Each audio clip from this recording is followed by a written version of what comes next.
শীত পেরিয়ে সেই কবে বসন্ত নেমেছে ধরণী জুড়ে, তবে ক্যালিফোর্নিয়ার চকাখেঁচুর আবহাওয়ায় সেই বসন্ত খুব একটা উপভোগ্য নয়। শীতে তাপ নিয়ন্ত্রিত ঘর থেকে 2 কদম বাইরে দিলে যেন যত্রতত্র শীত পুড়িয়ে এসে জড়িয়ে নিচ্ছে আষ্টে পৃষ্ঠে। দীর্ঘদিন ধরে বইতে থাকা শীতের সেই দাঁত কাঁপানো কনকনে হাওয়াকে হটিয়ে আজ সকাল সকাল বসন্তে হিমেল হাওয়া বইছে পুরো ক্যালিফোর্নিয়া টু সান ফ্রান্সিসকো জুড়ে। নাক চেপে মুখ ভরে বাতাস নিলে মনে হয় এটা শহরে জন্মহল স্টেট থেকে আসা কোনো দূষিত বাতাস নয়, বরং প্রশান্ত মহাসাগর ঝাঁপিয়ে আসা বিশুদ্ধ দক্ষিণা বাতাস। বাতাসের তালে তালে মিলিয়ে ভেসে আসছে চেরি ব্লসমের দারুণ মিষ্টি সুবাস। হাইওয়ে বা জনবহুল কোনো ফুটপাত কিংবা নামি দামি কর্পোরেট অফিস, চেরি ব্লসমের কারণে আজকাল সব জায়গাকে কেমন ফুলের বাগান মনে হয়। বছর 3 আগে কেনা জাংকুকের ডুপ্লেক্স বাড়িটার ফ্রন্ট ইয়ার্ডেও 2টো চেরি ব্লসম গাছ রয়েছে। কালো ফ্রেঞ্চ গেটটার 2 ধারে পাহাড়দারের মতোই সারাক্ষণ পাহাড়ে দাঁড়িয়ে তারা। বসন্ত হওয়ার দারুণ চেরি ব্লসমের ভারে কেমন নুয়ে পড়েছে গাছ দুটো। এক ঝলক গেটের দুপাশে ব্লসম সজ্জিত গাছের দিকে তাকাচ্ছে, তো পলক ফেলে আবার জাংকুকের দিকে, যে এই মুহূর্তে কপাল কুঁচকে রেখে শক্ত মুখে তের দিকে তাকিয়ে আছে। ফর্মাল ড্রেস আপ, হাতে ম্যাকবুক, চোখে মুখে কঠিন বিরক্তির ছাপ। গত 5 মিনিট যাবৎ এভাবেই চলমান মূর্তি হয়ে হলরুমে দাঁড়িয়ে আছে জাংকুক, আর তার চোখ ছোট ছোট করে তাকিয়ে আছে জাংকুকের মুখের পানে। যেন জাংকুক জাদুঘর সংরক্ষিত কোনো বিশেষ বস্তু, যেটাকে খুঁটিয়ে খুঁটিয়ে না দেখলে নয়। তবে জাংকুকের মতো রক্তটা মানুষের কাছে ব্যাপারটা বেশ বিরক্তিকর। কথা নেই বার্তা নেই, পথ আটকে দাঁড়িয়ে আছে। একটা নাকের জায়গায় বিনা বাক্যে দাঁড়িয়ে থাকতে থাকতে এতক্ষণে সেই বিরক্তিকর অনেক গুণ বেড়ে গিয়ে পৌঁছালো 7ম আসমানে। জাংকুক নিজের তীক্ষ্ণ চোয়ালে আরো খানিকটা তীক্ষ্ণতা ধারণ করে বলল, সেই কখন থেকে পথ আটকিয়ে খাম্বার মতো দাঁড়িয়ে আছিস, কি সমস্যা? চোখে কয়েকবার পলক ফেলে ঢকাত করে একটা শুকনো ঢোক গিলেতে, ভাবছি আপনি কি আসলেই কালকে সেই মানুষটা যে ওইভাবে বলটা? শাট আপ, আমি বয়সে তোর থেকে অনেকটা বড়, তা খেয়াল না রেখে যা মুখে আসছে তাই বলে দিচ্ছিস, স্টুপিড একটা। আপনি যে আমার যে বড় সেটা তো আমি জানি, আর তাই তো আরো বেশি আশ্চর্য হচ্ছে। কালকে আপনাকে তো আমি চিনতেই পারছিলাম না, জানেন? কেমন কেমন যেন লাগছিল আপনাকে, আর ওই চোখগুলো। তে হাত উঠিয়ে জাংকুকের চোখে ইশারা করতেই জাংকুক ওর হাতটা খপ করে ধরে ফেলে, তারপর গমগম আওয়াজে বলে, জ্বরটা এখন আছে তাই ভুল ভাল বকছিস, আজ আর ভার্সিটিতে যেতে হবে না। ভার্সিটিতে যাব না মানে? দেখছেন সকাল সকাল রেডি হয়ে বের হয়েছি, তাও বলছেন ভার্সিটিতে যাব না? তোর শরীরটা ভালো নেই তাই বলছি, নয়তো তুই কোথায় যাবি না যাবি সেই সবে আমার বিন্দু মাত্র আগ্রহ নেই। এতটুক জ্বরে কিছু হবে না। শুনুন তো, আমি ভার্সিটিতে যাব, আর সিহন ভাইয়ের সাথে ট্যুরের ব্যাপারে দরকারি কথা আছে। তের নরম গালে খড়খড়ে হাতের শক্ত চাপ অনুভব করতেই তের কথা মাঝপথে আটকে গেল। জাংকুকের হঠাৎ আক্রমণের সংস্থান থেকে কয়েক কদম পিছিয়ে তের পিঠ গিয়ে ঠেকলো কাঁচ লাগানো প্রশস্ত দেওয়ালে। জাংকুক এমন ভাবে চোয়াল চেপে ধরেছে যেন মনে হচ্ছে এখনই গাল ফেটে রক্ত বেরিয়ে আসবে। জাংকুক নিজ হাতের বাদন ঢিলে না করে রুষ্ট কণ্ঠে বলল, আমি বলেছি না তার মানে নাই। কথার উপরে পাল্টা যুক্তি আমার একদম পছন্দ না। তে একদিন একটু নরম বিহেভিয়ার দেখেছিস বলে এই না যে আমি প্রতিদিন সেটা কন্টিনিউ করব। এখন যেটা দেখছিস সেটাই আমি, রোড উগ্র আর বেপরোয়া। আর হ্যাঁ, এই রোড মানুষটাকে সারা জীবন সহ্য করতে হবে তোর। And this is my second time warning. Next time আর ওয়ার্নিং দিতে আসবো না, ডিরেক্ট অ্যাকশন নিব, মার্ক মাই ওয়ার্ড। লাগছে আমার। জাংকুকের হঠাৎ প্রতিক্রিয়াটা ভিতর থেকে এসেছিল, তাই নিজেও বুঝতে পারিনি ও তেকে নিজ হাত আর কথার দ্বারা ঠিক কতটা ব্যথা দিচ্ছে। তবে খানিকক্ষণ আগে তের বলা লাগছে আমার কথাটাই যথেষ্ট ছিল জাংকুকের গর্জে ওঠা অগ্নিস্ফুলিঙ্গতে শীতল জলের ছাড় দেওয়ার জন্য। জাংকুক নীরবে তের গালটা ছেড়ে দিতেই তে নিজের নরম গাল দুটোতে হাত বোলাতে বোলাতে বিরক্ত সুরে বলে ওঠে, সারা জীবন তো দূরেই থাক, উপরওয়ালার ইচ্ছায় মা সুস্থ হয়ে গেলে আপনার মতো মানুষের সাথে এক ছাদের তলায় তারপর আর এক মুহূর্তও না। তের বিড়বিড়িয়ে বলা বাক্যটা জাংকুক খুব ভালোভাবে শুনলো, অতঃপর নিজ পকেটে 2 হাত কুঁচে রেখে সোজা হয়ে দাঁড়িয়ে ঘাড়টা একটু কাত করে জবাব দিল, বিলিভ মি তে, তুই শুধু আমার সাথে এক ছাদ নয় আরো অনেক কিছু শেয়ার করবি, তাও নিজ ইচ্ছাতে। I swear. এই জীবনে অন্তত তা আর হবে না। মা সুস্থ হয়ে গেলে দেশে ফিরে যাব আমরা, তারপর আপনি আর আপনার এই বোরিং জীবন, দুইটার হাত থেকে রেহাই পাবো আমি আর আপা। এবার পথ ছাড়, নয়তো কাঁধে তুলে গেটের বাইরে ফেলে রেখে আসবো। তে তৎক্ষণাৎ সরে দাঁড়ায়। তে শর্তে জাংকুক গটগট পায়ে দরজা খুলে বেরিয়ে যায়। যাওয়ার আগে শেষবারের মতো পেছনে তাকিয়ে তের উদ্দেশ্যে বলে, take some rest, you are weak. Varsity যেতে দেয়নি দেখে তে মেজাজ এমনিতেই 7ম আসমানে চড়েছিল। মোটেও আমি উইক না, বুঝেছেন? মেয়ে মানুষ বলে এতটা সস্তা ভাববেন না। লাগতে আসলে আপনাকেও 2 হাতে তুলে গেটের বাইরে ফেলার ক্ষমতা রাখি আমি। জাঙ্কুক পেছনে না তাকিয়ে চোখের উপর সানগ্লাস বসাতে বসাতে বিড়বিড়িয়ে বলল, সময় হলে সেই ক্ষমতা নিশ্চয়ই দেখবো জান। কথাটা বলার সময় জাঙ্কুকের ঠোঁটের কোণে দৃশ্যমান ছিল সেই মনোমুগ্ধকর বাঁকা হাসি। দুপুর গড়িয়ে বিকাল হয়েছে। সকালের পর থেকে তেল চড়টা বেড়েছে দ্বিগুণ, অথচ পুরো বাড়িতে কেউ নেই। কি করে থাকবে? ডাক্তারের আর্জেন্ট কলে সে সকাল সকাল হসপিটালের উদ্দেশ্যে বেরিয়েছে, এখনো ফেরার নাম নেই। আর জাঙ্কুকের থাকা না থাকা তের জন্য সমান কথা। কারণ আর যাই হোক, তে জ্ঞান হারিয়ে পড়ে থাকলেও জাঙ্কুকের মতো মানুষ অন্তত ওকে সেবা করতে আসবে না নিশ্চয়ই। সে সকাল থেকে হলরুমের কাউচে কমফোর্টের মুড়ি দিয়ে শুয়ে আছে তে। শরীরের প্রচন্ড দাবদাহে সারাদিন কিছু খাওয়ার ইচ্ছাও হয়নি আর। জাঙ্কুকের ভয়ে ভার্সিটিতে না গিয়ে একদিক থেকে ভালোই হয়েছে। ভার্সিটিতে বসে এমন জোর বেড়ে গেলে তো মহা মুসিবত হতো। পারছে না আবার সেদিনের মতো ভরা ক্যাম্পাসে সবার সামনে অজ্ঞান হয়ে পড়ে গিয়ে মান সম্মানের 12টা বেজে যেত। জ্বর ওঠার মুহূর্তটা রোমাঞ্চকর। আপাতত সেই রোমাঞ্চকর সময়টাই পার করছে তে। গরম কমফোর্টের মাঝে শুয়ে কাঁপতে কাঁপতে মাথায় কিলবিল করছে হাজার খানিক প্রশ্ন। কখনো অজান্তে মনে পড়ে যাচ্ছে বাংলাদেশের আঁকাবাঁকা মিঠো পথ, বাঙালি সংস্কৃতি। এসব ভাবতেই তে মনে পড়ে যায় কাল পার্টিতে কোনো একটা বাংলা গান বাজছিল। তারপর জাঙ্কুকের মাঝে যেন অন্য কেউ হানা দিল। একজোড়া মাদকতা জড়ানো বিষমাল নিষ্প্রভ চোখ, যে চোখে কয়েক মুহূর্তের জন্য হারিয়ে গিয়েছিল তে। আর তারপর ওর সাথে যে ভয়ঙ্কর আর বাজে কাহিনীটা ঘটলো, যার ফলস্বরূপ এখন এই মুহূর্তে 103 ডিগ্রি ফারেনহাইট জ্বর ছুঁয়ে যাচ্ছে তে। জ্বরে পড়তে পড়তে হঠাৎ বোধ হলো কালকে জাঙ্কুকের অনুমতি ছাড়া পার্টিতে যাওয়া মোটেই উচিত হয়নি তের। হাজারো চিন্তার মাঝে তের বুক চিরে বেরিয়ে এলো এক চাপা দীর্ঘশ্বাস। ঠিক তখনই কানে ভেসে আসে পাসওয়ার্ড টিপে মেইন ডোর খোলার পিক পিক আওয়াজ। কে এসেছে সেটা দেখার জন্য তে কমফোর্টের মুড়ি দিয়ে উঠে বসলো। তৎক্ষণাৎ জাঙ্কুকের নাম ধরে হাত ছেড়ে রাখতে রাখতে ভেতরে প্রবেশ করলো জিমিন। জিমিনের চোখে মুখে রাগের ছাপ স্পষ্ট বোঝা যাচ্ছে। রাগের তো এই মুহূর্তে নাকের ডগাটা তীর তীর কাঁপছে ওর। তে জিমিনের অগ্নিমূর্তি দেখে খানিকটা ভরকালো, অতঃপর সাহস জুগিয়ে জিজ্ঞাসা করলো, কোনো সমস্যা আপু? জেগে কোথায় তে? সকালে তো ভার্সিটিতে গেল। তেকে ভারী কমফোর্টের মুড়ি দিয়ে থাকতে দেখে জিমিন নিজের আগে ভাব আড়াল করে নরম কণ্ঠে জিজ্ঞাসা করলো, তুমি ঠিক আছো তে? কাল শুনলাম তুমি নাকি সেন্সলেস হয়ে গিয়েছিলে, কিন্তু কেন? আমি তো তোমাকে সাথে সাথে রেখেছিলাম সারাটাক্ষণ। মাত্র কয়েক মুহূর্তের জন্য ক্লাবের বাইরে গিয়েছিলাম, তাও অত্যাধিক প্রয়োজনের বশবর্তী হয়ে। এর মাঝে তুমি কি এমন দেখলে যে ওইভাবে জ্ঞান হারালে? বলো আমাকে। আমি বদ্ধ কিংবা আটকানো জায়গায় বেশিক্ষণ থাকতে পারি না আপু, দম বন্ধ হয়ে আসে আমার। সেই কারণেই তো প্রতিদিন মায়ের কাছেও যাই না, সপ্তাহে একবার করে যাই। কি আটকে রেখেছিল তোমাকে? জিমিনের প্রশ্নে তের মুখটা পাংশুটে রূপ ধারণ করলো। ও কেন জবাব দিতে চাইলো না। জিমিন আবার থেকে খুঁটিয়ে খুঁটিয়ে কিছু জিজ্ঞাসা করবে তার আগে ফোন কল চলে আসে। তার জিজ্ঞাসাবাদ পর্বের এখানে ইতি ঘটে। জিমিন ফোন কানে তুলে মেইন ডোর দিয়ে বেরিয়ে যেতে যেতে তের উদ্দেশ্যে বলল, আমি একটু দাঁড়াই আছি তে, নেক্সট টাইম এসে শুনবো। জিমিন চলে যাওয়াতে তে যেন হাফ ছেড়ে বাঁচলো। জ্বরের ঘরে এটা ওটা এত প্রশ্নের উত্তর মোটেও দিতে ইচ্ছে হচ্ছিল না তের। জিমিন চলে গিয়েছে ভালোই হয়েছে। মুখে আটকে রাখা দমটা এক নিঃশ্বাসে বের করে দিয়ে আবার সাবধানে কমফোর্টার মুড়ি দিয়ে শুয়ে পড়লোতে। ঠিকঠাক হয়ে শুতে শুতে ফুটেই বলল, জিমিন আপু হঠাৎ জাঙ্কুক ভাইয়ার খোঁজ করছে কেন? তাও বাড়িতে বয়ে এসে? ফোন করলেই তো হয়। অদ্ভুত মানুষ সবগুলো। ভার্সিটির গেটে এসে দাঁড়াতে সিকিউরিটি গার্ডটা জিমিনের পথ আটকে দাঁড়ালো। অতঃপর প্রশিক্ষণপ্রাপ্ত রোবটের ন্যায় এক নাগারে বলল, সরি ম্যাম, আইডি কার্ড ছাড়া ভেতরে প্রবেশ করা এলাও না। জিমিন মাথা নিচু করে কথাটা শুনলো। অতঃপর নিজের অ্যাথলেটিক 5 আঙ্গুল মুঠিবদ্ধ করে সিকিউরিটি গার্ডের নাক বরাবর এক নাগারে দুটা পাশে বসিয়ে কথা দিয়ে বলল, কে আটকাবে আমায়? বল, কে আটকাবে? জিমিনের শক্ত হাতের ঘুষি খেয়ে সিকিউরিটি লোকটা সেখানে পড়ে রইল। আর জিমিন ঢুকে গেল ক্যাম্পাসের ভিতর। ভার্সিটিতে নিজের অফিস রুমে বসে ম্যাকবুকে মনোযোগ দিয়ে কিছু একটা দেখছে জাঙ্কুক। গভীর মনোযোগ দিয়ে দেখার দরুন সুন্দর চোখ দুটো স্ক্রিনেই আটকে আছে। সেই সাথে খানিক বাদে বাদে অজান্তে দাঁত দিয়ে নিজের অধর কামড়ে ধরছেও। ব্যাপারটা বেশ চমৎকার দেখাচ্ছে। এই দৃশ্যটা এক পলক দেখলে যে কোনো মেয়ের মুখ থেকে একটা কথা বেরোবে, হাউ ম্যানলি। তবে জিমিন তো কোনো সাধারণ মেয়ে নয়, বরং আস্ত একটা ডেঞ্জার। তাই ওর এসবে খেয়ালও কম। আর এই মুহূর্তে জিমিন নিজের মেয়েলি চেহারার নিচে আসল রূপটা দেখিয়ে দিল। ও জাঙ্কুকের কেবিনের দরজাটা খুলে জাঙ্কুক বলে চেঁচিয়ে উঠলো। জাঙ্কুক ওর দিকে চোখ না ঘুরিয়ে শান্ত স্বরে বলল, হোয়াটস রং?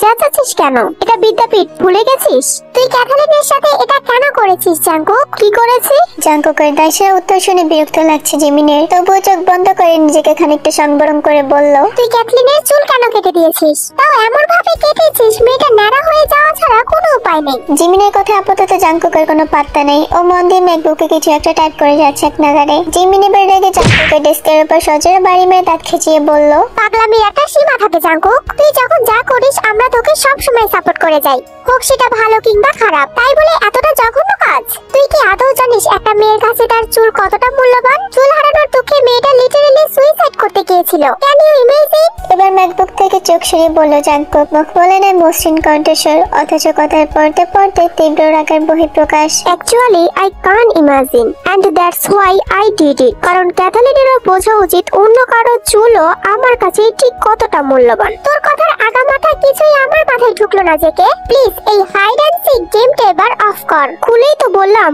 আমি ক্যাথালিনের চুল কেটে দিয়েছি। কিন্তু কেন কেটেছিস? কারণ ক্যাথালিন অনেক বড় ভুল করতে যাচ্ছিল, থ্যাঙ্কস টু সুগা আর ইউনো। কারণ ক্যাথলিন ভুলটা করার আগেই ওরা ঘটনাস্থলে চলে আসে। ক্যাথালিন যে ভুলটা করার সাহস দেখিয়েছে তার জন্য সিপ ছোট্ট একটু শাস্তি দিয়েছি। জাঙ্কুকের ঘোরানো পেঁচানো কথা চট খুব বেশি বলা হলো না জিমিনের। তার আগে কয়েকজন সিকিউরিটি গার্ড এসে জাঙ্কুকে আর্জি জানিয়ে বলে, স্যার উনি গেট সিকিউরিটি গার্ডকে মেরে ক্যাম্পাসে প্রবেশ করেছেন। কর্তৃপক্ষ থেকে ওনাকে ধরে ক্যাম্পাসের বাইরে বের করে দেওয়ার অর্ডার এসেছে।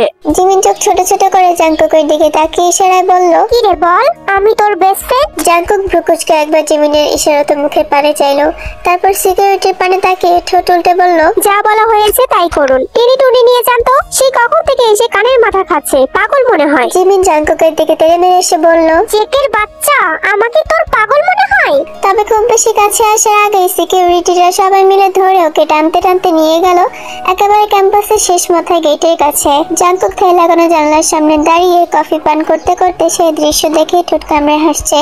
হাসতে হাসতে চোখ মুখের রং পরিবর্তন হয়ে গেল ওর। এতক্ষণে হাসির জল গৌরবর্ণ মুক্তা ক্ষণিকের মাঝে কাঠিন্যতে ছেয়ে গেল। মস্তিষ্কে ভেসে উঠল কাল সিসিটিভি ক্যামেরায় বন্দি অযাচিত মুহূর্তগুলো, সেই সাথে কালকের পার্টিতে ঘটে যাওয়া ছোট বড় প্রত্যেকটা ঘটনা।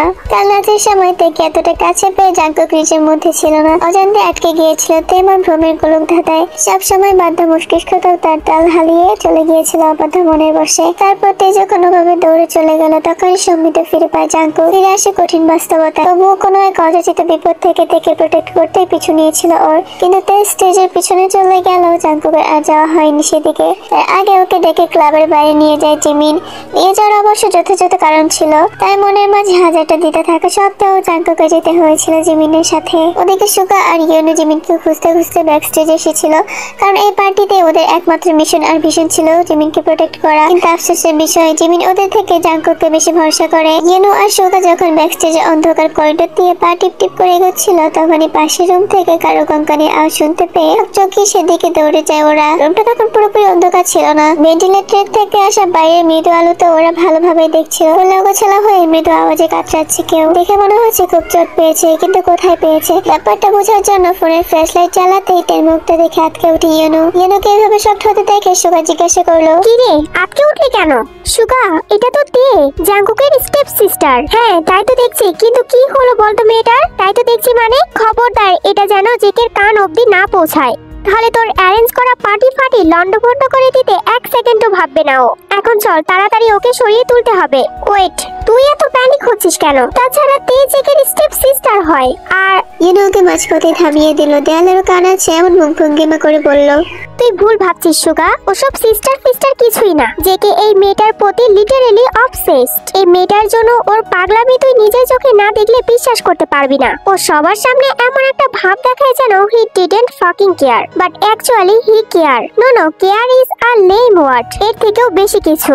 আজ বোধহয় তুই একটু বেশি খেয়ে ফেলেছিস ইউনো। জাঙ্কুক হাঁটুর বয়সের একটা মেয়ের প্রতি অবসেস, তাও যার সাথে কিনা সম্পর্কের দিক দিয়ে দা কুমড়োর সম্পর্ক। আর এটা তুই আমাকে বিশ্বাস করতে বলছিস? সো ফানি ইয়ার। তবু তুই যদি হতি তাহলে একটা কথা ছিল, জাঙ্কুকের মতো পার্সোনালিটিতে কোনো রূপ কম্প্রোমাইজ না করা মানুষ কিনা নিজের অর্ধেক বয়সী স্টেপ সিস্টারের প্রতি obsess. You know, very nice jokes. একটা উপহাসের হাসি বেরিয়ে এলো সুগার ঠোঁট গলিয়ে। সুগার যুক্তির পেছনে ইউনো একটা দীর্ঘশ্বাস ছেড়ে বলল, আচ্ছা তোকে বিশ্বাস করতে হবে না। অ্যাটলিস্ট আমার কথাটা রাখ, ব্যাপারটা জাঙ্কুককে জানানো যাবে না, কোনোভাবেই না। কি জানানো যাবে না আমাকে ইউনো? পেছনের দরজা থেকে জাঙ্কুকের চমৎকার পুরুষালী কণ্ঠস্বর ভেসে আসতে ইউনোর চোখ বেরিয়ে আসার উপক্রম। জেকে তুই এখানে হঠাৎ? একজনকে খুঁজছি। সুগার শর্ত কে পড়ে আছে ওখানে? এতক্ষণ ইউনোর কথা মজা দিলেও এখন কেন যেন সুগার একটু একটু সন্দেহ হচ্ছে। তাই সুগার নিঃশব্দে সরে গেল। সুগার শর্তেই তেল মলিন অবচেতন মুখটা দৃশ্যগত হলো জাঙ্কুকের। খানিকক্ষণ আগে একটু একটু কাতরালো, এখন পুরো নিস্তব্ধতে। মায়াবী কোমল গোলগাল মুখটা ফ্যাকাশে স্পষ্ট দেখা যাচ্ছে। জাঙ্কুক টু শব্দ না করে চুপচাপ এগিয়ে গিয়ে আলগোছে গুলো তুলে নিল তুলতুলে নরম শরীরটাকে। সুগা ইয়েনুকে ওই জাঙ্কুকের এই নিস্তব্ধতা নিতে পারছে না। এই যে ঝড়ের পূর্ব লক্ষণ। কে করেছে এটা? জানি না, হঠাৎ কারো গোবরানোর আওয়াজ পেয়ে এখানে ছুটে এলাম আর এসে দেখলাম তেকে। জাঙ্কুক তেকে নিয়ে ওই রুম ত্যাগ করতে করতে রুষ্ট কণ্ঠে সুগাকে আদেশ করার মতোই বলল, 5 মিনিটের মধ্যে সিসিটিভি ফুটেজ গুলো সেন্ড করবি আমাকে সুগা। কোনো অন্ধকার রুমের ফুটেজও যাতে বাদ না থাকে। ঘড়ির কাঁটা তখন 11 ঘর ছুঁইছে। বাইরে হাড় কাঁপানো ঠান্ডা, রাস্তাটা পুরোপুরি নিস্তব্ধতা ছেয়ে আছে।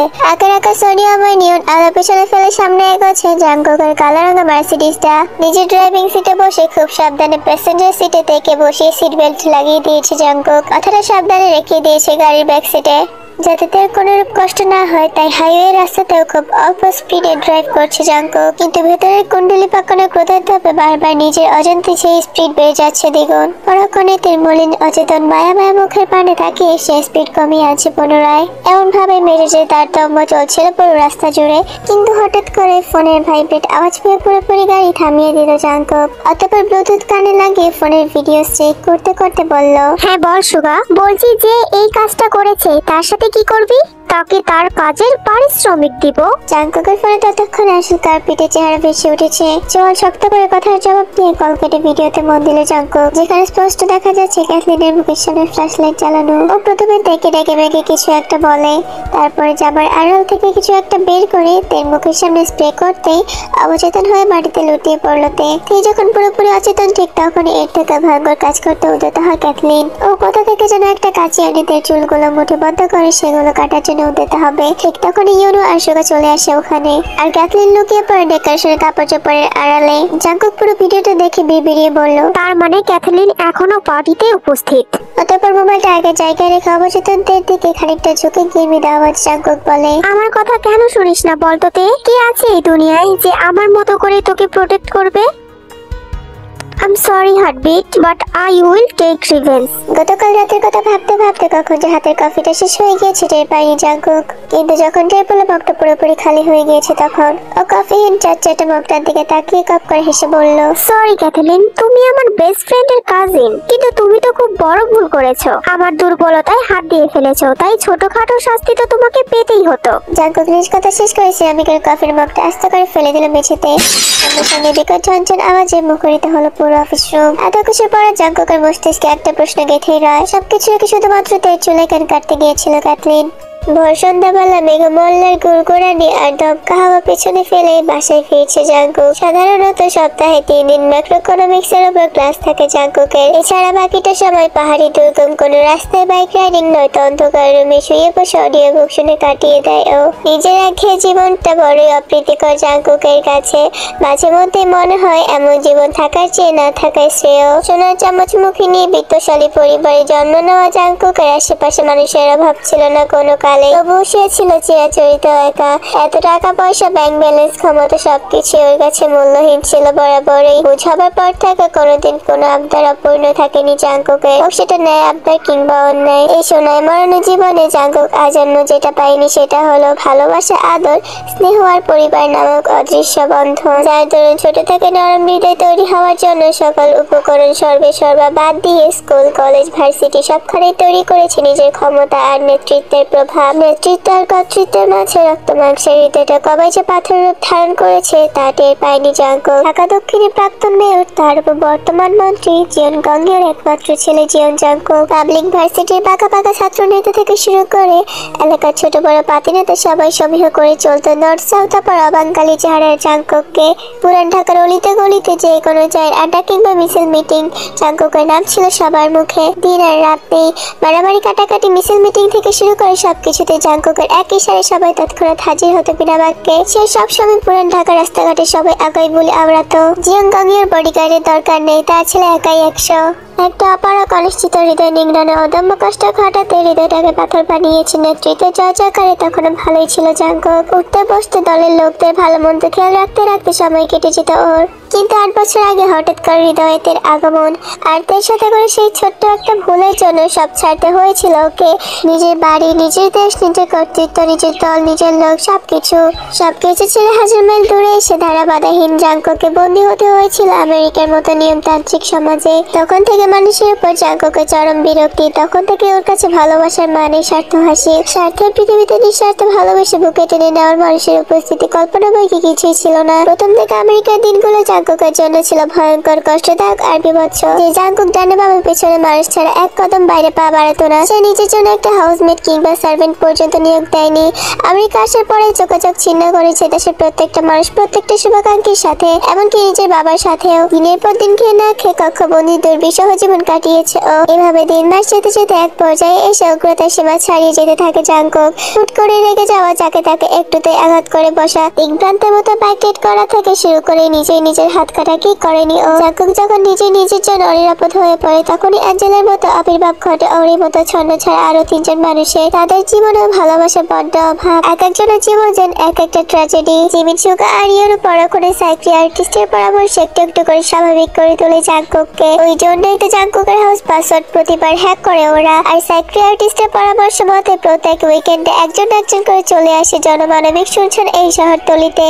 আর সাথে তখন খুব ছোট জাঙ্কুকের পুরুষালী হৃদয়ে হঠাৎ করে জন্মালো অজানা মায়া, অজানা অনুভূতি, অজানা আসক্তি। কিছুই ওর বোধগম্য নয় তখন। তবুও জাঙ্কুকের তের উপর আকাশসম রাগ, জিদ আর অভিমানের ছড়াছড়ি। 8 বছর পরে এসে ওরা থেকে বলতে পেরেছে আর নিজের রাগটা তের উপর ঠিকভাবে প্রয়োগ করতে পেরেছে। এত বছর পর আবার আটকা পড়েছে বহুদূরে ফেলে আসা সেই পুরনো মায়া ডোরে। কেনই বা পড়বে না? এর প্রতি জাঙ্কুকের আসক্তিটা যেন 1-2 দিনের নয়। তার উপর এখন শত যৌবনে পা রাখা অষ্টাদশী রমণী। জাঙ্কুক যখন মায়া পড়েছিল তখন নিতান্ত কিশোরীতে, পরণও তেমনই ছিল। আর এখন সর্বাঙ্গের রূপের ছড়াছড়ি তার। কি নেই ভালোবাসাহীন একাকী হৃদয়ে জাঙ্কুকের অদম্য বাসনা পূরণের জন্য সবকিছুই উপস্থিত ওর মাঝে। তাহলে জাঙ্কুক পারছে না খুব সহজে থেকে আপন করে নিতে। জাঙ্কুক তো সমাজের নিয়ম কিংবা নিন্দা কোনোটাতে পরোয়া করে না কোনো কালেই। তবুও হৃদয় মাঝারে কেনই পাহাড় সম দূরত্ব। আপাতত জীবন গভীরের অযাচিত প্রশ্নের উত্তর কোনোটাই নেই জাঙ্কুকের কাছে। তাই পেছনের কথা মাথা থেকে ঝেড়ে ফেলে দিয়ে ভেতরে দীর্ঘশ্বাস নিংড়ে বের করে দিয়ে পাসওয়ার্ড টিপে মেইন ডোরের লক খুলে ঘরের দিকে পা বাড়ায় জাঙ্কুক। পুরো হলরুম না, পুরো বাড়ি খুঁটখুটে অন্ধকারে ছেয়ে আছে। তীব্রে ঢাকা ঘরের দুয়ারে পা রাখা মাত্রই পায়ের কাছে নরম কিছু অনুভূতি হতে প্রকঞ্চিত করে নেয় জাঙ্কুক। তারপর মেঝের দিকে তাকিয়ে অন্ধকারে চলতে থাকা সবুজ চোখজোড়া দেখে বুঝতে পারে এটা তের ডিউটি বিড়ালটা। বিড়াল এখানে তাহলে তো একই। তাছাড়া বিড়াল সব জায়গায় গেল অক্ষরে জাঙ্কুকের সামনে আসে না। তাহলে আজ হলোটা কি? আশ্চর্য! বিড়ালের এমন আকস্মিক গায়ে মাখামাখি ভাব দেখে ভাবনায় পড়ে গেল জাঙ্কুক। তাই দেরি না করে দ্রুত পায়ে এগিয়ে গেল লাইটের সুইচ বোর্ডের কাছে। অন্ধকারে জাঙ্কুক নতুন হাঁটছে না, তাই সুইচ বোর্ড পর্যন্ত যেতে মোবাইলের আর আলো জ্বালানোর প্রয়োজন পড়েনি ওর। একযোগে পুরো বাড়ির প্রত্যেকটা রুমের আলো জ্বালিয়ে ডোরকে খুঁজতে দরজা থেকে চোখ রাখলো জাঙ্কুক। ওই দরজার কাছে তো নেই, তাহলে চারদিকে হাত দিয়ে একটু পর খেয়াল করলো বিড়ালটা ওর পায়ের কাছে দাঁড়িয়ে লেজ নাড়াচ্ছে। বিড়ালের দিকে কটমটিয়ে তাকিয়ে বিরক্ত স্বরে জাঙ্কুক বলল, হোয়াটস রং? কাপড় নোংরা করছিস কেন? এক্ষুনি দূরে যা বলছি, নয়তো তোকেও তোর মালিকের মতো চড়িয়ে গাল লাল করে দেব। জাঙ্কুকের বাংলা ইংরেজি মিলানো ধমকেও কাজ হলো না। নোরা আগে নামে দাঁড়িয়ে আছে। সেই দেখে জাঙ্কুক 2 কদম পিছিয়ে গিয়ে বলল, ইউজলেস ক্যাট। কথা না শুনলে একদম ঘর থেকে বের করে দেব। যেমন মালকিন তার তেমন পোষা বিড়াল। নিচে সারাদিন বেয়াদবি করে, বিড়ালটাকে বেয়াদবিরই শিক্ষা দিয়েছে। ইচ্ছা করছে দুটাকেই ধরে আছাড় মারি। নোরার দিক থেকে পাকানো চোখ সরিয়ে জাঙ্কুক দোতলার করিডোরের দিকে তাকিয়ে চেঁচাতে লাগলো, কোথায় তোর বেয়াদব মালকিনটা? কতবার বলেছি আমার চোখের সামনে যাতে এই নেউটি বিড়ালটা না আসে। একে দেখলে আমার ইরিটিং হয়। এক্ষুনি নাম, নয়তো তোর বিড়ালকে ঘাট ধরে বের করে দিব আমি। নোরা কাউচের সামনে গিয়ে মিয়াও মিয়াও করছে দেখে ক্ষিপ্ত জাঙ্কুকের চোখ গেল সেদিকেই। দেখলো কাউচের উপর জুবুতবু হয়ে কমফোর্টার মুড়ি দিয়ে শুয়ে আছে তে। হাঁটু সমান লম্বা চুলগুলো মেঝেতে গড়াগড়ি খাচ্ছে ওর। দেখে মনে হচ্ছে চেতনা নেই। তাই কেমন আশা হয়ে শুয়ে থাকতে দেখে ক্ষণিকের মাঝে হৃৎপিণ্ড ধড়াক করে উঠলো জাঙ্কুকের। এতক্ষণ ধরে মাথা ছেড়ে দিয়ে ওঠে মেজাজটা ধপ করে নিভে গিয়ে অজানা ভয়ে ছেয়ে গেল মস্তিষ্ক।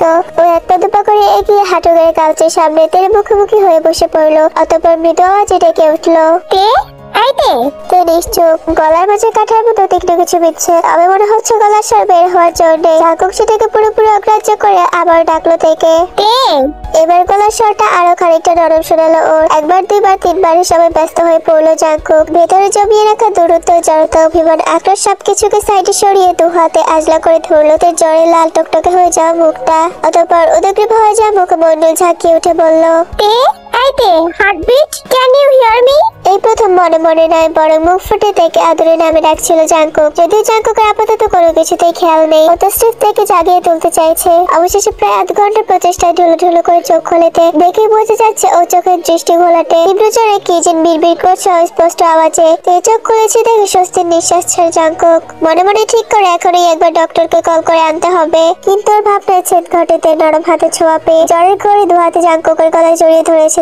জাংকুক সে অবস্থাতে স্থির হয়ে বসে আছে, যে নড়াচড়া করতেই ভুলে গিয়েছে ও। এবার পাশ করে শুয়ে নিজের হাত দুটো আরো শক্ত করে নিল। সঙ্গে সঙ্গে তের দিকে ঝুঁকে পড়লো জাংকুক। তের তপ্ত প্রশ্বাস কাঁপা কাঁপা অধর আর নিঃশ্বাসে তালে তাল মিলিয়ে বারবার উঠে নামা করা ধনুকের মতো শরীরটা এক ঝলক পরক করে দ্রুত চোখ সরিয়ে নেয় জাংকুক। এই সময় নিজের মস্তিষ্কের অযাচিত কামুক চিন্তাধারাগুলো এক ধাক্কায় সরিয়ে দিয়ে ও জ্বরে গড়ে থাকা তেকে জিজ্ঞাসা করলো, তে Can I touch you? অস্পষ্ট শুনে কিছু একটা বিড়বিড়ালোতে জাংকুকের কান অব্দি তা পৌঁছায়নি। তাও নিজের কোট আর টাইয়ের নটটা খুলে সেগুলোকে এক প্রকার ছুঁড়ে ফেলে কাউচের উপর উঠে বসে। কমফোর্টার সহায় আলগোছে থেকে কোলের মাঝে নিয়ে নিল জাংকুক। কমফোর্টার আর জাংকুকের শরীরের অমে মুহূর্তে মুখের বিড়বিড়ানি বন্ধ হলোতে মনে হয় শীত কমেছে। জাংকুক তের মুখের পানে তাকিয়ে বলে, এমন কেন করিস তে?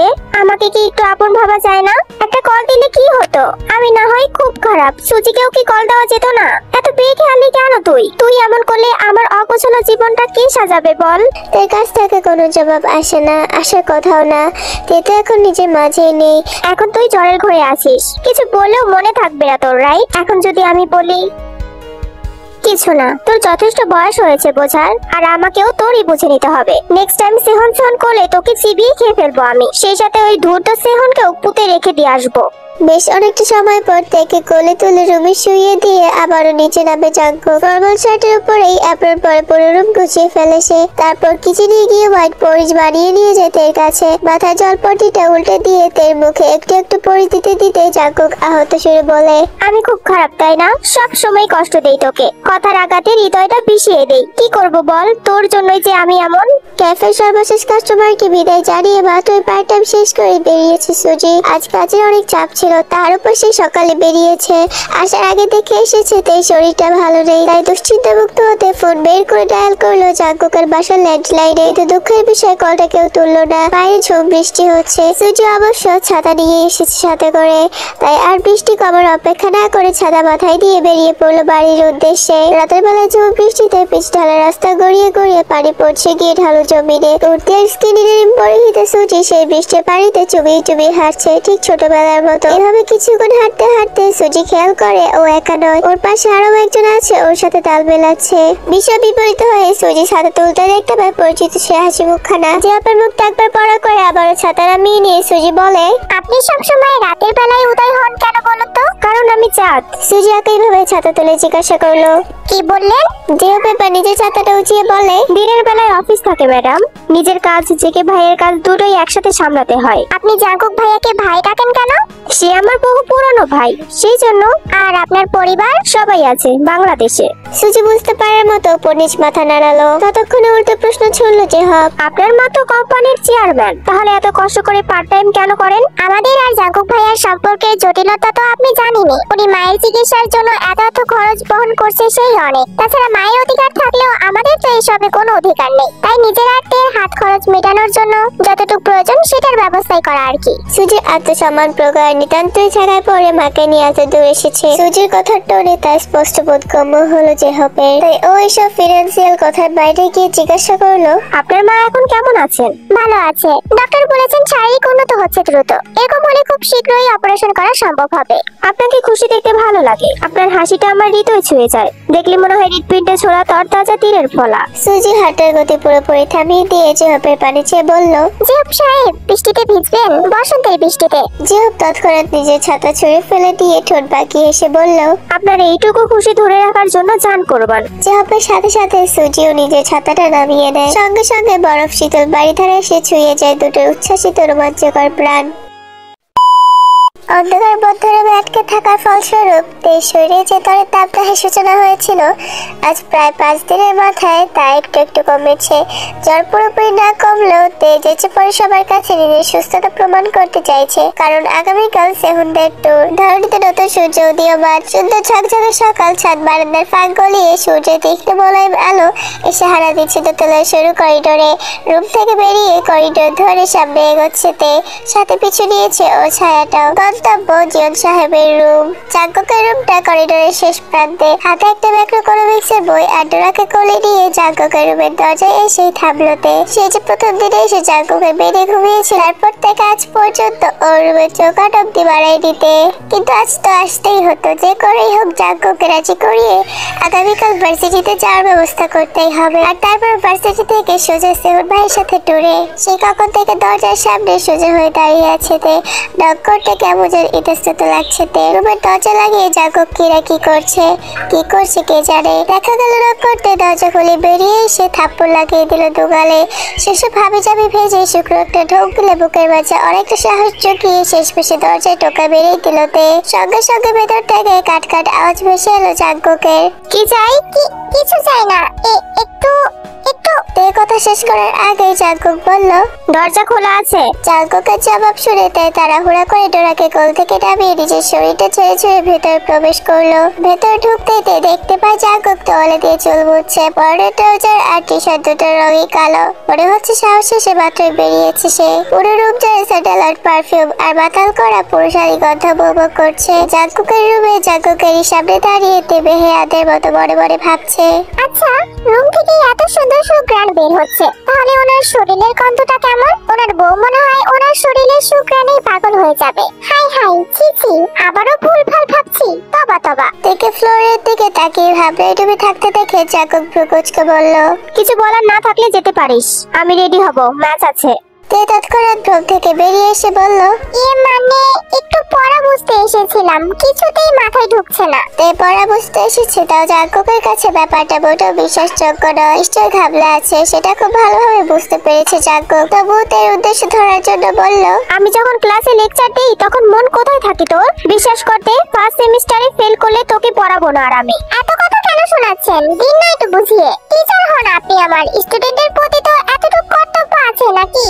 তোর আমাকে কর্তব্য শেখাতে হবে না, এসব কর্তব্য টর্তব্য ধারি না আমি। তে জানে ও কিছুতে জাঙ্কুকের সাথে তর্কে পেরে উঠবে না, তাই তবে গিয়ে ডরব শুয়ে অভিনয় করে বলল, দিন না বুঝিয়ে প্লিজ। তের অনুরোধে বোধহয় কাজ হলো। জাঙ্কুক তের মুখের উপর নিজ তোয়ালেটা ছুঁড়ে মেরে বলল, ঠিক আছে, বুঝিয়ে দেবো, তার আগে কাজ শেষ কর। তে কয়েক কদম এগিয়ে এসে জাঙ্কুকের মুখ বরাবর দাঁড়িয়ে ওর চুল ছোঁয়ার চেষ্টা করছে। পা উঁচু করে ধোয়া করে উপর দাঁড়িয়ে তোয়ালে দিয়ে জাঙ্কুকের চুল মুছতে যাবে, তার আগে জাঙ্কুক ওকে ঠেল সরিয়ে দিয়ে বলল, হয়েছে, আর লাগবে না। এইটুকু কাজ সেটাও ঠিক মতো করতে পারিস না। বিয়ে হয়ে গেলে তখন কি করবি? খাম্বার মতো দাঁড়িয়ে থেকে এখন আমাকে কথা শোনাচ্ছে। মাথাটা একটু নোয়ানো যেত না? কিছু বললি?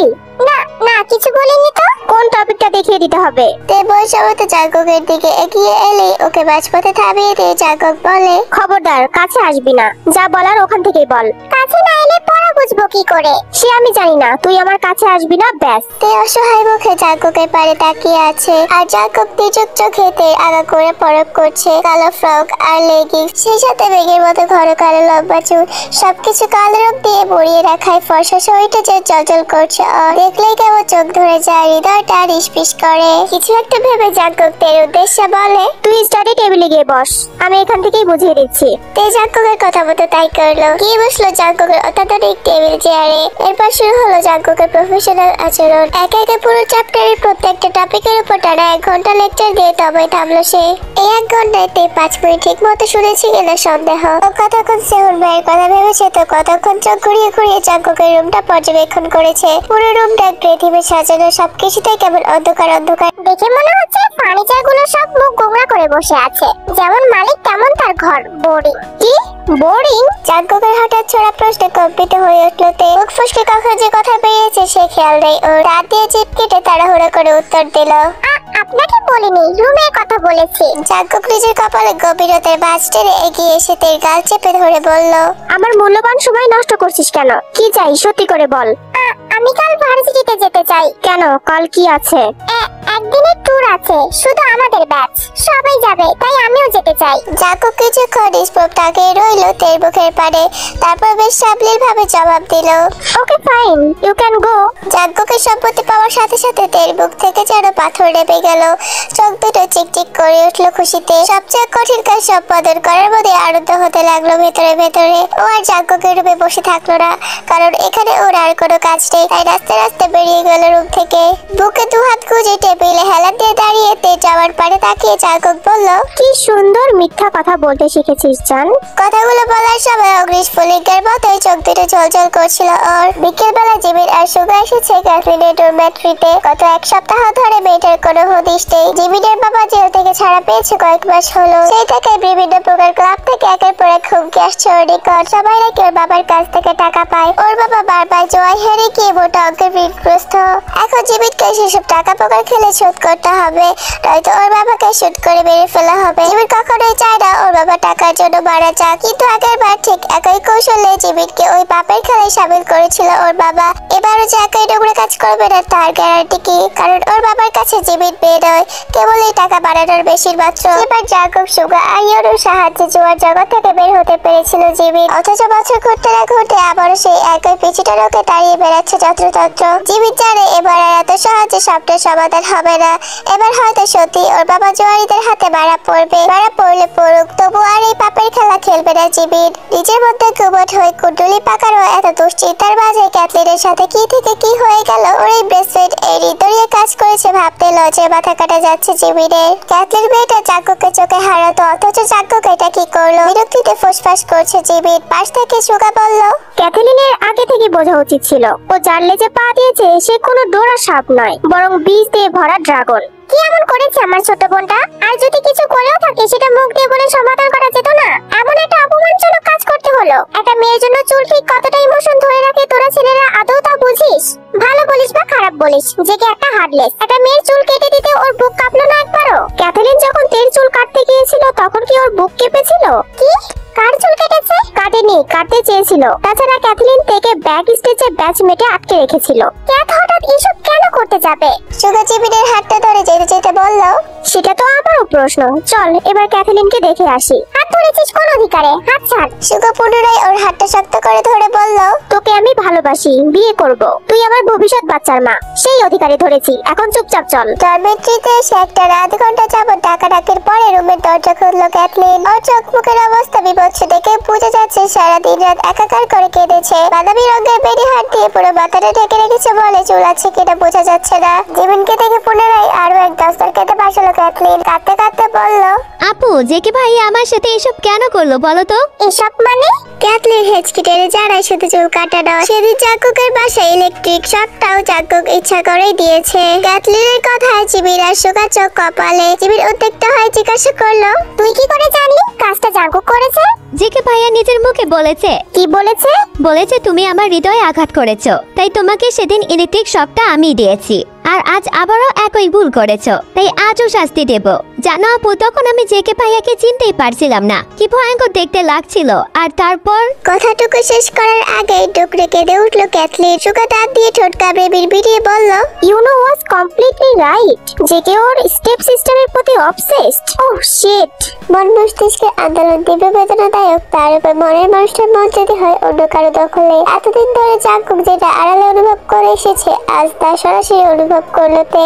সকাল সকাল এত এক্সাইটমেন্ট, এত আনন্দ, সবকিছু পুরো ছাই হয়ে গেছে এতক্ষণে। হবে নাই বা কেন? আনন্দকর দিনের শুরুতে বুঝতে পেরেছে সেহুন ভাই আসলে ওকে কথার কথা ট্যুরে ইনভাইট করেছিল। আসলে ওর যাওয়া না যাওয়া সেহুনের কিছুই আসে যায় না। সকাল সকাল বাসে উঠেতে যখন নিজের পাশে বেদখল সিটটা সেহুনের জন্য বাঁচিয়ে রেখেছিল, তখনই বাসের লুকিং গ্লাসেতে দেখতে পায় সেহুন ভাই আর তার বিদেশিনী বান্ধবী ইতিমধ্যে বাসে উপস্থিত। তারা কি নিয়ে যেন উল্লাসে মেতে আছে, ঠিক সেদিনের মতোই। তে এসেছে আসেনি সেদিকে বিন্দুমাত্র খেয়াল নেই সেহুনের। এই যখন অসহায়ের মতো ঠোঁট সামনে পেছনের দিকে তাকিয়েছিল তখনই ওর পাশে এসে বসে পড়ে মুন। মুনকে দেখে তে দ্বিধাগ্রস্ত কণ্ঠে বলল, আচ্ছা মন, একটা ছেলে আর একটা মেয়ে যদি সারাক্ষণ একসাথে থাকে, একসাথে হাসাহাসি করে, তাহলে কি তারা শুধুই বন্ধু? হতে পারে, আবার নাও হতে পারে। তে ভিতরে ভেতরে ভীত সন্ত্রস্ত হয়ে পড়ে। এমনটা নয়তো এই বিদেশে সেহুন ভাইয়ের প্রেমিকা।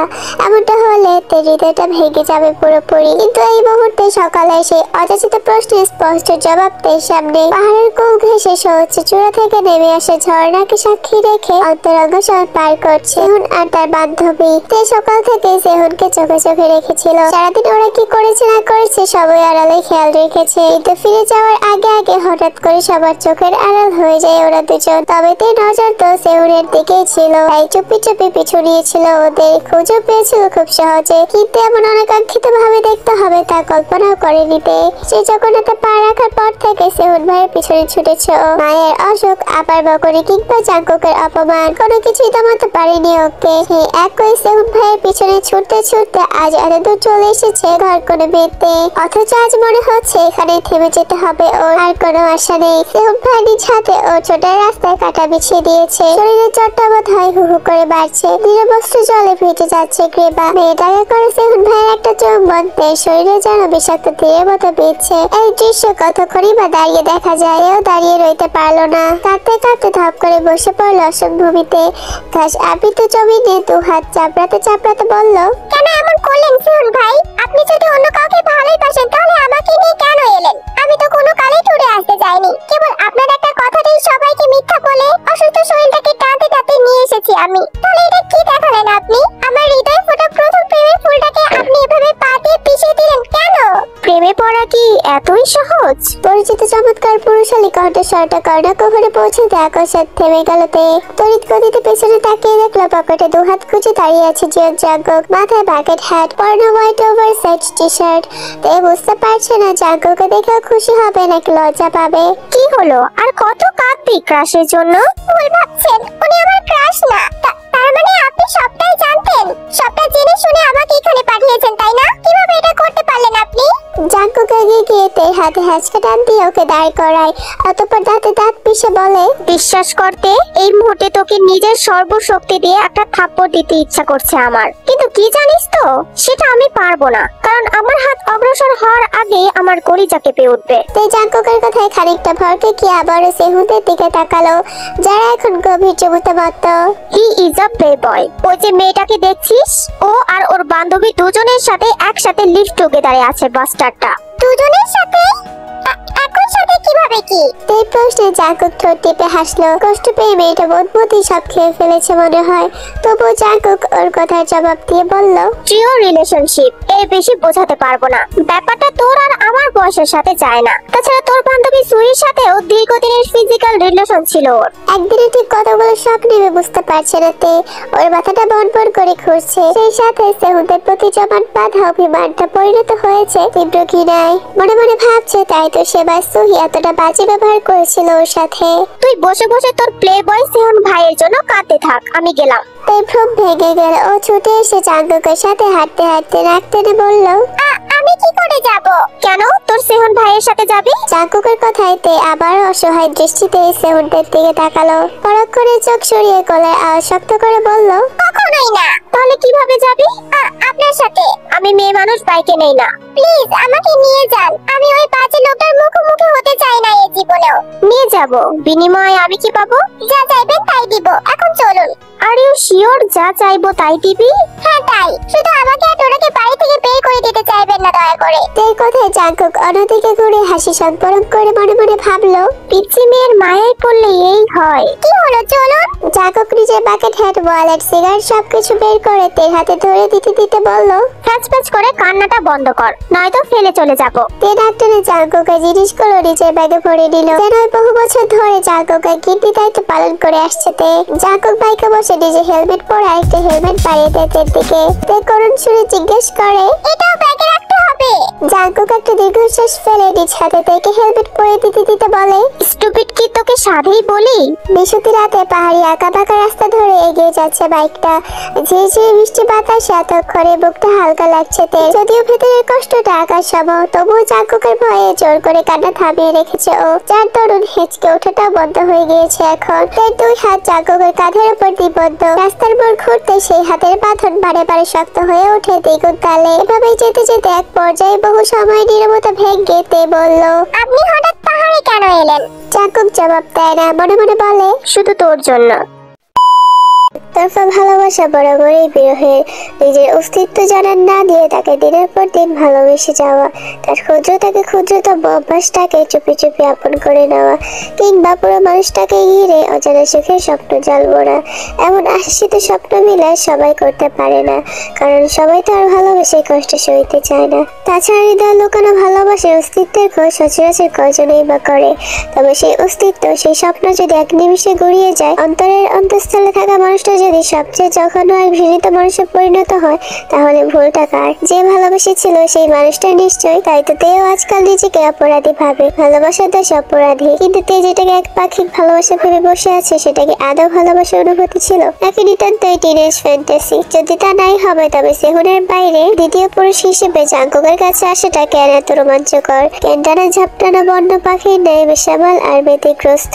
আজ আবহাওয়াটা বেশ ভালো, মাথার উপর তীর্যক আলো ছড়াচ্ছে সূর্য কিরণ। তবু প্রশান্ত মহাসাগরীয় বাতাসে ক্যালিফোর্নিয়ার আবহাওয়া বেশ ঠান্ডা। ঠান্ডা থাকা সত্ত্বেও অন্যান্য শীতল দিনের সাথে তুলনা করে বলা যায় আজ গরম পড়েছে বেশ। নিয়ন সূর্যতাপ গায়ে মাখাতে মাখাতে রাস্তার ফুটপাত ধরে এলোমেলো পা ফেলে হাঁটছে তে। পরনে লং স্কার্ট আর ডেনিম টপস, তার উপর পাতলা কালো কোট, হাতের ভাঁজে পোকেমন আঁকা কালো রঙা ট্যাটো ব্যাগ। মাত্র বাস ধরে হসপিটাল থেকে ফিরেছে সে, আর এখন গন্তব্য জাঙ্কুকের জনমানবহীন শুনছেন শহরতলি।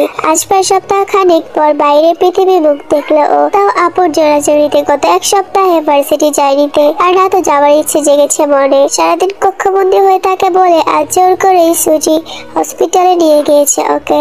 মায়ের শারীরিক অবস্থার উন্নতি হচ্ছে, আজকালের মধ্যেই অপারেশন হবে, আর তারপর হয়তো সবকিছু আবার আগের মতো হয়ে যাবে। তে সুজির দুঃখের দিন ঘুচে যাবে, কিন্তু আত্মে কি খুঁজবে ভেবে পায় না তে।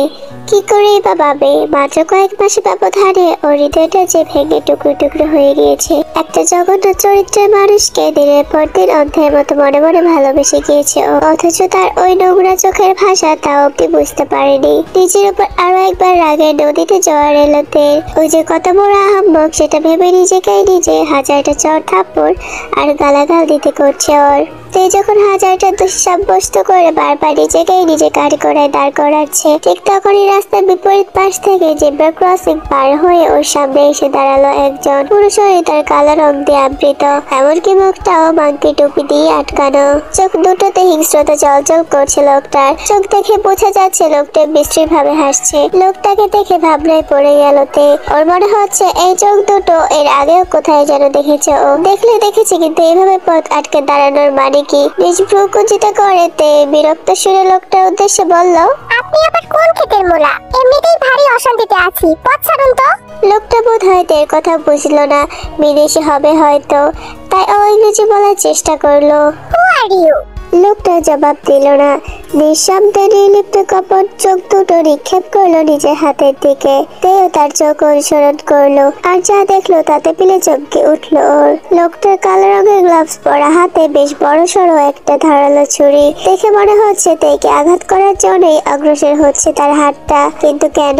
আমেরিকার মতো একটা অচেনা অজানা দেশে তের মতো একটা তুচ্ছ দু পয়সার মেয়ের সাথে কিসের এমন শত্রুতা এই ভয়ানক লোকটার? সে যে শত্রুতাই হোক না কেন, আপাতত এই লোকটার থেকে পালিয়ে প্রাণে বাঁচাটা জরুরি, নয়তো এই সুনসান নীরব রাস্তায় ওকে বাঁচানো তো দূরে থাক, ওর লাশটাও খুঁজতে আসবে না কেউ। অজস্র কুণ্ডলী পাকারে দুশ্চিন্তায় ঘিরে ধরেছে তের মন মস্তিষ্ক। ভেতরের ভয়টা দলা পাকিয়ে গলায় আটকে এসেছে। তেজের শ্বাস প্রশ্বাস নিতেও ভুলে গিয়েছে। তবে ওর এসব ভাবনাকে প্রশ্রয় দিল না লোকটা, বরং তার আগে ক্ষিপ্ত গতিতে তেরে এসে ছুরিকাঘাত করতে অগ্রসর হলো তের পারে। ঘটনাটা এত দ্রুত ঘটছে যে কিছুই ঠাহর করতে পারলো না। লোকটা এগিয়ে আসতে হিতে জ্ঞান শূন্য হয়ে প্রাণপণে উল্টো দিকে দৌড় লাগালো ও। কিন্তু আশ্চর্যের বিষয় হলো লোকটার পেছন পেছন দৌড়াচ্ছে না, বরং সাইকোপ্যাথদের মতো ছুরি হাতে ধীরে ধীরে এগিয়ে আসছে। দেখে মনে হচ্ছে লোকটা জানে তের শেষ গন্তব্য কোথায়। একটা না দিক দৌড়াতে দৌড়াতে হাঁপিয়ে উঠেছে তে। শেষমেশে আর দৌড়াতে না পারে রাস্তার মাঝে হাঁটুতে দু হাত ভর করে দাঁড়িয়ে পড়লো ও। হাঁপাতে হাঁপাতে পেছনে তাকিয়ে খুব সাবধানে পরখ করে নিল রাস্তার ওদের পর্যন্ত। না, দু একটা চলন্ত গাড়ি ছাড়া আর কিছুই দেখা যাচ্ছে না। তার মানে এই চাচার প্রাণে বেঁচে গিয়েছে। ঠিক তখনই ওর কাছ থেকে ভেসে এলো একটা অচেনা অপ্রীতিকর কণ্ঠস্বর। JK's baby girl, I caught you. আচমকা এমন একটা ভয়ানক আওয়াজ শুনে চমকে উঠে সামনের দিকে তাকালোতে দেখলো তখনকার লোকটা ওর সামনে। কিচ্ছু বদলায়নি, আগের মতো বিশ্রী চাহনি নিয়ে ওর পানে তাকিয়ে আছে সে। হুট করে আবার ওই লোকটাকে দেখে আকস্মাত লাফিয়ে উঠে পেছনের পিছালা রাস্তায় হুমড়ি দিয়ে পড়ে গেলতে। চক্ষু ঢোক গিয়ে চারপাশে চোখ বলে বুঝতে পারলো এতক্ষণ দৌড়াতে দৌড়াতে ঘুরে ফিরে গোলক ধাতার মতো আবার আগের জায়গাতে ফিরে এসেছে ও। নিজের মূর্খামির ফলস্বরূপ আরো একবার ফেসে গেলতে। আপু কত করে বলেছিল আমি এগিয়ে দিয়ে আসি, অথচ তে শোনেনি। আর এখন সামনে মৃত্যু খেলা করছে ওর, এছাড়া তো কোনো উপায় নেই। লোকটা ধীরে ধীরে এগিয়ে আসছে তের দিকে। তেজে উঠে দাঁড়িয়ে আবারও দৌড়ে পালাবে সে শক্তি নেই ওর শরীরে। উল্টে হাত পা গর্ত সবকিছু রোধ করে রেখেছে এক অজানা আতঙ্ক। তেকে ভয় পেতে দেখে লোকটা খিটখিট করে হেসে বলল, And I'll kill you, princess. তে এবার ছোট চেপে ডুকরে কেঁদে উঠলো। কাঁদতে কাঁদতে দু হাতে ভর করে পেছাতে লাগলো কুচকুচে পিছালা রাস্তা দিয়ে। তবে লোকটার গতিবেগ ছিল দ্বিগুণ। যে এতক্ষণে ওর খুব কাছে এসে দাঁড়িয়ে পড়েছে, মাথাটা এদিক ওদিক কাত করে ঘাড় ফুটিয়ে তীব্র আক্রোশে উদ্যত হচ্ছে তেকে ছুরিকাঘাত করার জন্য। লোকটার পরবর্তী পদক্ষেপের কথা ভেবে তে চোখ দুটো খিচে বন্ধ করে ফেললো। এই মুহূর্তে প্রিয়জনের মুখগুলো ভাসছে ওর। মা, আপু, আর তো কেউ নেই, অথচ মন জুড়ে দুটো নয় বরং তিনটে মুখ ভেসে উঠছে। মা, আপু, আর সবশেষে জিয়ন জাংকুক, ওর স্টেপ ব্রাদার, যে ওকে সবসময় তুচ্ছ তাচ্ছিল্য করে, সবার কাছে বাড়ির চাকর হিসেবে পরিচয় দিয়ে বেড়ায়, ওর গায়ে হাত তোলে, ওকে শীতের রাতে ঘরে থেকে বের করে দেয়, মাঝ রাস্তায় গাড়ি থেকে নামিয়ে দেয়, হুটহাট রেখে গিয়ে সবার সামনে অপমান করতে দুবার ভাবে না। অথচ এই মুহূর্তে হৃদয়টা তাকে ঘৃণা করতে চাইছে না। মনে হচ্ছে জাংকুক নিজেকে ঠিক যতটা খারাপ প্রমাণ করতে চায় ততটাও খারাপ সে না। নয়তো দিতে হয়ে যাওয়া হৃদয়টা তাকে কেন স্মরণ করছে বারবার, তাও এমন একটা মুহূর্তে। ক্ষণিকের জন্য হলেও মনে হচ্ছে আর জাংকুক থাকলেও এতটা বিপদে পড়তে হতো না। কোনো না কোনো ভাবে ঠিক বাঁচিয়ে নিত সে। সেই কখন থেকে আজ কবি চিন্তায় বিভোর, অথচ লোকটা ওকে আঘাত না করে চুপচাপ দাঁড়িয়ে আছে। তা কি করে হয়? কপালের উপর দরল জাতীয় কিছু অনুভব হতেই ভাবনা শুধু ছিঁড়ে যায়। জিনিসটা কি সেটা দেখার জন্য হাত দিয়ে কপালটা স্পর্শ করে সেটা দেখার জন্য চোখের সামনে ধীরে ধীরে টেনে এনে চোখ খুললো ও। দেখলো ওর হাত ভর্তি তোর তাজা রক্ত। তাহলে কি লোকটা ওকে আঘাত করেছে? কই ব্যথা লাগলো না তো? নাকি ইতিমধ্যে ইহলোক ত্যাগ করছে তে? ব্যাপারটা ঠিকভাবে আন্দাজ করার জন্য আচমকা মাথা তুলে চাইলো তে। আর যা দেখলো তাতে ওর দম আটকে যাওয়ার উপক্রম হলো। বিশ্বাস করতেও খানিকক্ষণ কষ্ট হলো, কিন্তু চোখের সামনে ঘটতে যাওয়া ঘটনা তো আর মিথ্যে হতে পারে না। তাই চোখে কয়েকবার পলক ছেড়ে আবারও খেয়াল করে তাকালো ও। দেখলো ওই ধারালো ছুরিটাকে নিজের হাতে মুঠিবদ্ধ করে রেখেছে জাংকুক। এত জোরে সেটাকে চেপে রেখেছে যে জাংকুকের হাত কেটে টুপ টুপ রক্ত পড়ছে তের কপাল আর ডাকবে, কারণ ওই লোকটা জাংকুকের মধ্যেখানে বসে আছে তে। কণিকের মধ্যে জাংকুকের ঝরে পড়া রক্তে তের জামা কাপড়ের রক্ত রঞ্জিত হয়ে উঠেছে। তবুও ছুরি কিংবা ওই মুখ ঢাকা ছদ্মবেশী লোকটাকে কিছুতেই ছাড়ছে না জাংকুক। এক পর্যায়ে তে সচকিত হয়ে উঠে দাঁড়িয়ে জাংকুকের ছুরি চেপে ধরা হাতটা টানতে শুরু করলো। আর্তনাদ করে কাঁদতে কাঁদতে বলল, কি করছেন? এটাকে ছাড়ুন, আপনার হাত কেটে যাচ্ছে তো। জাংকুক তের কথা কাঁদে একটু। ও তো ওই লোকটার মুখ শুনতে চলে ব্যস্ত। এক পর্যায়ে টানতে টানতে লোকটার মাঙ্গি টুপিটা খুলে ফেললো জাংকুক। এভাবে ছদ্মবেশ খুলে দিতে লোকটা নিজের ছুরি আর টুপি ফেলে রেখে দু হাতে মুখ ঢেকে তড়িৎ গতিতে দৌড়ে পালালো। লোকটা পালিয়ে যাচ্ছে দেখে জাংকুক তীক্ষ্ণ দৃষ্টি নিক্ষেপ করলো সেদিকে। মনে হচ্ছে ও আজ লোকটাকে ধরেই ছাড়বে, কিন্তু সেসব চিন্তার ইতি ঘটিয়েতে ওর হাতটা টেনে কাঁপা কাঁপা কণ্ঠে বলল, আমার ভয় করছে, যাবেন না দয়া করে। জাংকুকের পুরো দৃষ্টি এবার তের দিকে চলে গেল, যে এই মুহূর্তে ওর রক্তে মাখামাখি হয়ে দাঁড়িয়ে আছে। রক্তে ভেজা থেকে দেখে জাংকুকের চোখ জ্বলে উঠলো। কপালে তৈরি হলো দুশ্চিন্তার কয়েকখানা ভাঁজ। ও দ্রুত হাতে তের বাহু চেপে ধরে এদিক ওদিক ঘুরিয়ে দেখতে দেখতে আহত সুরে বলল, কোথায় লেগেছে তোর? এত রক্ত কেন? এগুলো তো আপনার রক্ত, হাত কেটে গিয়েছে আপনার, ভুলে গেলেন। তের কথায় জাংকুক স্বস্তির নিঃশ্বাস ছেড়ে ওকে হুট করে বুকে চেপে ধরে বলল, ওহ থ্যাঙ্কস গড। এবার আর দূর থেকে নয়, জাঙ্কুকের শরীরে স্যান্ডেল আর পারফিউমে মারাত্মক পুরুষালী গন্ধটা খুব কাছ থেকে এসে সুরসুরি দিল তের নাকে। তবে ও আপাতত এসব কিছু ভাববার মতো মানসিক অবস্থায় নেই, তাই জাঙ্কুকের বাহুতে আগলে ধরাটা নিতান্তই স্বাভাবিক আর আন্তরিকতার চোখে দেখলো তে।